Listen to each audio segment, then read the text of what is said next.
Magandang gabi, Philippine Air Force. Narito ang magiging lagay ng panahon ngayong araw ng Miyerkules, 21 January 2026. Sa kasalukuyan ng ating pong binabantayang bagyo ay tuluyan na nga pong nalusaw.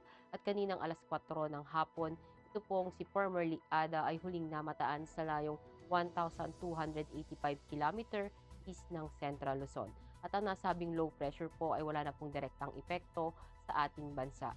Samantalang northeast monsoon o yung hanging amihan ang patuloy naman na nakakaapekto dito sa Luzon. At sa kasalukuyan po, meron pa rin po tayong binabantayang low pressure na nasa labas po ng ating Philippine Area of Responsibility na kaninang alas 3 ng hapon ay huling namataan sa layong 2,225 kilometer east of southeastern Mindanao. At ang nasabing low pressure naman po ay mababa po ang tsansa na maging ganap na isang bagyo sa loob ng 24 oras. At para naman po sa magiging lagay ng panahon, dahil nga po sa northeast monsoon o yung amihan, asahan po natin yung maulap na kalangitan na may mga mahinang pag-ulan dito sa may Cordillera Region, sa Cagayan Valley, sa Aurora, sa Quezon, sa Camarines Norte at Camarines Sur.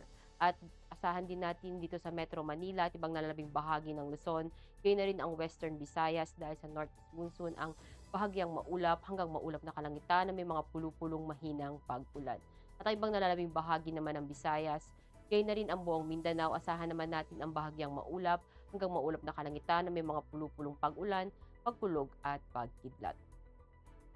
At para naman sa magiging lagay ng panahon sa mga susunod na araw dito sa Metro Manila, asahan natin sa Biyernes hanggang Linggo ang bahagyang maulap hanggang maulap na kalangitan na may mga pulupulong pag-ulan, pagkulog at pagkidlat. Gayon na rin dito sa may Cavite, sa Lipa, sa may Angeles, sa Puerto Princesa at Kalayaan Island.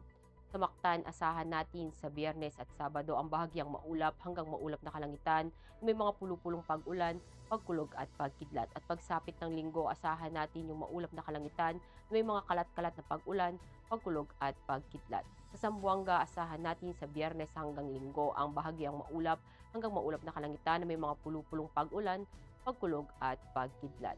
At sa Davao, asahan natin sa Biyernes ang bahagyang maulap hanggang maulap na kalangitan na may mga pulupulong pag-ulan, pagkulog at pagkidlat. At sa Sabado at Linggo, asahan natin ang maulap na kalangitan na may mga kalat-kalat na pag-ulan, pagkulog at pagkidlat. Ang araw ay lumubog ng 17:50 at sisikat bukas ng 06:25.